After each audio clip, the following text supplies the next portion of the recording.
Assalamualaikum warahmatullahi wabarakatuh.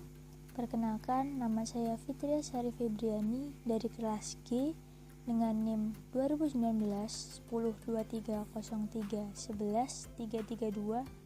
Pada kesempatan kali ini saya akan membahas tentang depressive disorder atau gangguan depresi. Sebelum kita membahas lebih lanjut tentang depresi, sebenarnya apa sih depresi itu? Depresi merupakan gangguan emosional atau suasana hati yang buruk dan ditandai dengan kesedihan yang berkepanjangan, putus harapan, perasaan bersalah, dan tidak berarti. Sehingga proses mental seperti berpikir, berperasaan, dan berperilaku tersebut dapat mempengaruhi motivasi untuk beraktivitas dalam kehidupan sehari-hari maupun pada hubungan interpersonalnya. Beberapa faktor penyebab depresi. Faktor biologi. Beberapa penelitian menemukan bahwa gangguan mood melibatkan patologik dan sistem limbik serta ganglia basalis dan hipotalamus. Pada wanita, perubahan hormon dihubungkan dengan kelahiran anak dan menopause juga dapat meningkatkan resiko terjadinya depresi. Faktor penyebab depresi yang selanjutnya yaitu faktor psikologis atau kepribadian. Individu yang dependen, memiliki harga diri yang rendah, tidak asertif, dan menggunakan ruminative coping. Ketika seseorang merasa tertekan, akan cenderung fokus pada tekanan yang mereka rasa dan secara pasif merenung, daripada mengalihkannya atau melakukan aktivitas untuk merubah situasi yang terjadi. Faktor penyebab depresi yang selanjutnya yaitu faktor sosial. Ada beberapa. Yang pertama yaitu kejadian tragis seperti kehilangan seseorang atau kehilangan pekerjaan. Pasca bencana, melahirkan, masalah keuangan, ketergantungan terhadap narkoba atau alkohol, trauma masa kecil, terisolasi secara sosial. Jadi, ada beberapa faktor sosial yang bisa menyebabkan depresi. Kriteria gangguan depresi. Kriteria depresi dapat ditegakkan apabila sedikitnya 5 dari gejala di bawah ini telah ditemukan dalam jangka waktu 2 minggu. Gejala fisik. Yang pertama, gangguan pola tidur, sulit tidur, insomnia, atau tidur berlebihan. Menurunnya tingkat aktivitas, misalnya kehilangan minat, kesenangan atas hobi atau aktivitas yang sebelumnya disukai.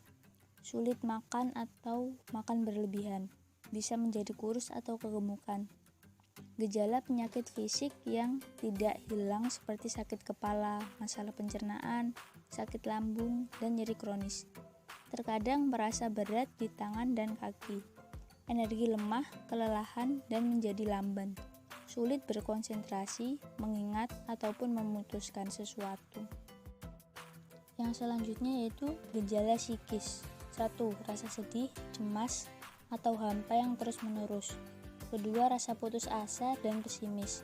3. Rasa bersalah, tidak berharga, rasa terbebani dan tidak berdaya atau tidak berguna. Yang keempat, tidak tenang dan gampang tersinggung. Kelima, berpikir ingin mati atau bunuh diri. Keenam, sensitif. 7. Kehilangan rasa percaya diri. Jika ada minimal 5 gejala yang muncul dalam jangka waktu 2 minggu, maka individu tersebut bisa disebut mengalami depresi. Tetapi, gejala tiap orang itu berbeda-beda tergantung penyebab terjadinya depresi itu sendiri. Ada beberapa dampak dari depresi, antara lain bunuh diri. Orang yang menderita depresi memiliki perasaan kesepian, ketidakberdayaan, dan putus asa, sehingga mereka mempertimbangkan membunuh dirinya sendiri. Gangguan tidur, insomnia ataupun hipersomnia. Gangguan tidur dan depresi biasanya cenderung muncul bersamaan. Setidaknya 80% dari orang yang menderita depresi mengalami insomnia atau kesulitan untuk tidur. Gangguan interpersonal. Individu yang mengalami depresi cenderung mudah tersinggung, sedih yang berkepanjangan sehingga cenderung menarik diri dan menjauhkan diri dari lingkungan. Gangguan dalam pekerjaan. Depresi meningkatkan kemungkinan dipecat atau penderita sendiri yang mengundurkan diri dari pekerjaannya ataupun sekolah. Perilaku-perilaku merusak. Beberapa orang yang menderita depresi memiliki perilaku yang merusak seperti agresivitas dan kekerasan. Macam-macam gangguan depresi. Major Depressive Disorder atau MDD ditandai dengan kondisi emosi sedih dan kehilangan kemampuan untuk menikmati aktivitas yang biasa dilakukan. Yang selanjutnya yaitu Dysthymic Disorder. Gangguan distimik atau distimia merupakan gangguan depresi yang kronis. Individu yang didiagnosis mengalami distimik mengalami kondisi depresif lebih dari separuh waktu dari minimal 2 tahun. Jadi, dalam jangka waktu 2 tahun, separuh dari waktu tersebut, individu mengalami kondisi depresif. Ada beberapa cara penanganan depresi. Berikut penanganan depresi. Yang pertama yaitu melalui perubahan pola hidup, meliputi berolahraga, mengatur pola makan, berdoa, memiliki keberanian untuk berubah, dan yang terakhir adalah rekreasi. Cara penanganan yang kedua yaitu dengan terapi psikologi yang meliputi terapi interpersonal, konseling kelompok dan dukungan sosial, terapi humor, dan terapi kognitif atau CBT. Cara pengobatan yang terakhir yaitu berkonsultasi kepada dokter kejiwaan atau psikiater. Beberapa psikiater meresepkan perangsang jiwa psikosimultan dapat dipakai untuk mengobati gangguan defisit perhatian, attention deficit disorder. Upaya pencegahan depresi yang bisa lakukan adalah sebagai berikut. Bersikap realistis terhadap apa yang kita harapkan dan apa yang bisa kita lakukan. Tidak terlalu menyesali suatu kejadian. Bersikap tenang dan tidak mudah marah.